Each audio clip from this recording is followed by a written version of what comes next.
और बड़ी खबर उत्तराखंड के रामनगर से, जहां पर शहर के मदरसों का औचक निरीक्षण किया गया है। 35 संस्थानों की जांच की गई। एसडीएम के नेतृत्व में छापेमारी की गई है। रामनगर में मदरसों का औचक निरीक्षण किया गया, जिसकी तस्वीरें सामने आई। इस दौरान जिले में चल रहे मदरसों की व्यवस्थाओं और वहां पढ़ने वाले बच्चों की स्थिति का जायजा लेने के लिए प्रशासन ने औचक निरीक्षण अभियान चलाया। बताया जा रहा है कि करीब 35 मदरसे संचालित हैं, जिनमें कुछ मान्यता प्राप्त हैं तो कुछ गैर मान्यता प्राप्त भी हैं।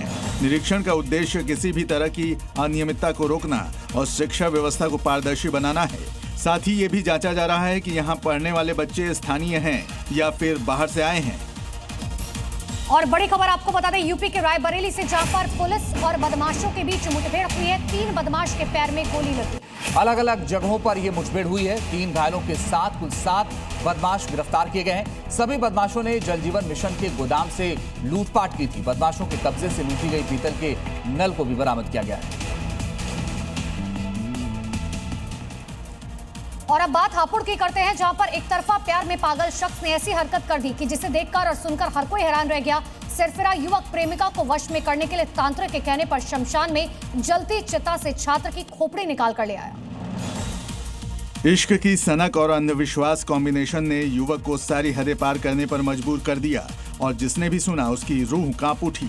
ये युवक एक तांत्रिक के कहने पर जलती चिता से एक शव की खोपड़ी निकाल लाया। ये घिनौनी साजिश तब बेनकाब हुई जब सीसीटीवी फुटेज में 3 संदिग्ध नजर आए। फिलहाल पुलिस ने आरोपी अमन और तांत्रिक को गिरफ्तार कर लिया है। साथ ही और लोगों से भी पूछताछ जारी है।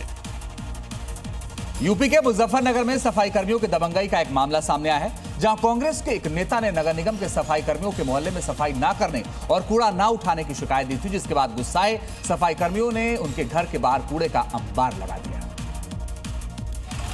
ये उसे शिकायतकर्ता का घर है और ये देखिए कैसे ट्रैक्टर ट्रॉलियों से कूड़ा गिराया जा रहा है। इन सफाई कर्मियों ने शख्स के घर के बाहर कूड़ा तो गिराया ही, यहाँ हंगामा करना भी शुरू कर दिया। यहाँ तक कि पुलिस के पहुँचने पर भी वो शांत नहीं हुए और पुलिस से ही उलझ गए।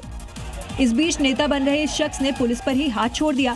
फिर क्या था, पुलिस ने भी लाठियां खोल दी, जिसके बाद बाकी सब तो भाग खड़े हुए। नेता बन रहा शख्स हद पे चढ़ गया।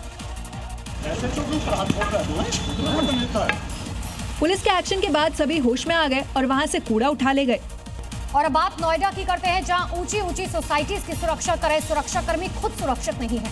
यहाँ एक महिला की दबंगई देखने को मिली, जिसने न सिर्फ गार्ड से बदतमीजी की बल्कि उसके साथ धक्का मुक्की भी की।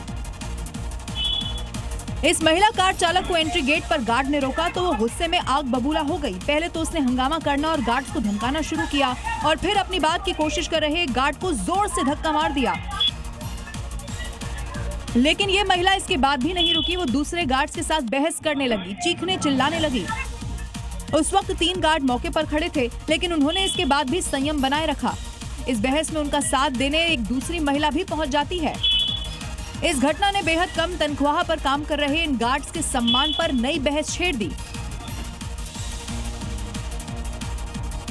और अब देखते हैं क्राइम से जुड़ी 5 बड़ी खबरें। यूपी के मुजफ्फरनगर में साइबर ठगों ने 2 युवकों को लालच देकर इंस्टाग्राम पर लिंक भेजकर जाल में फंसाया, जिसके बाद फर्जी फॉर्म बनवाकर 1 हफ्ते में लोगों से 1.5 करोड़ का लेन देन कराया गया। युवाओं को 1% कमीशन दिया गया। शिकायत मिलने के बाद पुलिस ने कार्रवाई कर दोनों युवकों को गिरफ्तार किया।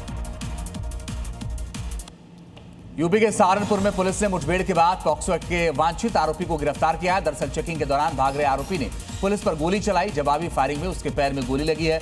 आरोपी के पास से पुलिस को तमंचा और कारतूस भी मिला है। हरियाणा के झज्जर में उस समय दहशत फैल गई जब बाइक पर सवार 2 नकाबपोश बदमाशों ने मेडिकोज पर फायरिंग कर दी। बदमाशों ने मेडिकोज स्टोर संचालक को निशाना बनाते हुए 2 राउंड फायर किए। मौके से फरार हो गए। गनीमत रही कि गोली मिस हो गई, जिससे संचालक बच गया। फिलहाल पुलिस फुटेज के आधार पर अपराधियों की तलाश कर रही है। यूपी के एटा में पुलिस को बड़ी कामयाबी मिली है, जहां पुलिस ने 25,000 के इनामी बदमाश को आखिरकार गिरफ्तार कर लिया। आरोपी हत्या की कोशिश के मामले में लंबे समय से फरार चल रहा था। उसके पास से तमंचा और 2 कारतूस भी मिले हैं। पंजाब के फाजिलका में ढाबे पर बिना नंबर की बाइक रखने को लेकर हुए विवाद ने हिंसक रूप ले लिया। बदमाशों ने ढाबे पर ईंट और पत्थर बरसाए, जिसमें 2 लोग घायल हो गए। पूरी घटना कैमरे में रिकॉर्ड हो गई, जिसके आधार पर पुलिस अब आरोपियों की पहचान कर रही है।